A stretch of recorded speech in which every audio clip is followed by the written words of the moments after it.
Hi, Alexis. I wanted to start off by saying thank you for letting me respond to your essay. You had so much authentic and genuine analysis, which I really appreciated because it's kind of fun to get to hear. I feel like I really got to hear your interpretation of the essay in the videos, so I appreciate that because it's different than other responses that I've gotten a chance to read.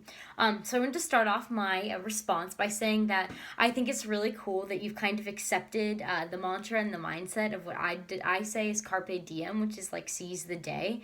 This idea that it's sometimes hard to live and accept each moment. So I think that it's really cool that you've kind of put yourself into this situation where you're like, I want to live in each moment. I'm doing this for me. I'm being free. I'm my own individual self. And I just thought that was pretty inspiring and really cool. So I wanted to start off by saying that. You asked this idea about higher humanity and what it means to me, and if I think that that Hitler, specifically as a dictator, was directed by anybody. And I really think that there's no good way to prove if dictators were controlled by anybody and or directed, because I think that they saw themselves as connected to this higher humanity, this idea that because they had so much power, they were able to connect to a god or a sense in a way as they were able to relate to that. And I think that that's why many people see these dictators as kind of being crazy, is because they see themselves as being overtly connected to the spiritual power, and because of that they're saying that that's why they have their power. So I think it's really hard to say that they were connected to an individual, because it's more of a mindset rather than like actual physical connection to a being. So I think that there's really no good way to determine who they were directed by. But yeah, I just thought that was a really interesting question because I didn't really think about it in relation to the essay, but I was able to see how it related to the different things that Dr. Provost mentioned. You then posed the question, is God dead? And I just thought that was really interesting because I think that God, at least for every individual, I think that it really depends on how you classify God. Is it a feeling? Is it a physical being? And if it, yeah, because I know for me, a lot of my spirituality comes from knowing that there's somebody not somebody, or there's something that's guiding me, and kind of watching over. But I'm not sure if it's a physical human being or anything like that, at least in my own type of interpretation of spirituality. So I think it's really interesting. And I posed the question, if God is a non-human or living individual, can God ever be dead? Or is it just always going to be this feeling and this person that's surrounding you and is going to be there and connecting you to this idea of who you are as an individual, and God, being within you? So I thought that was interesting because it kind of brought up a question that I hadn't really thought about a lot.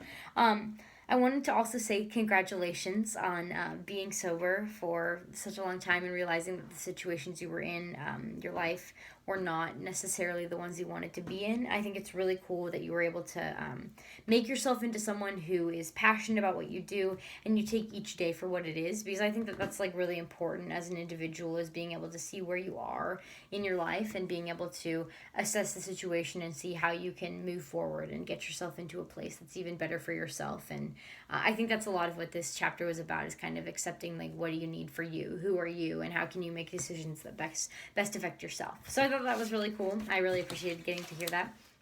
I thought it was really interesting how you talked about your passion with cooking, and you asked this question, so how do I accept the absurd, and what motivates my beliefs and stuff like that? I thought that my escape is by being outside. A lot of that for me is that I'm really just passionate about being outdoors and getting to connect myself with the natural world, and I think that it changes my outlook and allows me to just take everything that's going on in my life and kind of remove it and ground myself. So I think that I thought that was really great to have you ask that question, because I feel like your responses let me get a little bit of a greater look into who you are and what your philosophy is. So I really appreciated that.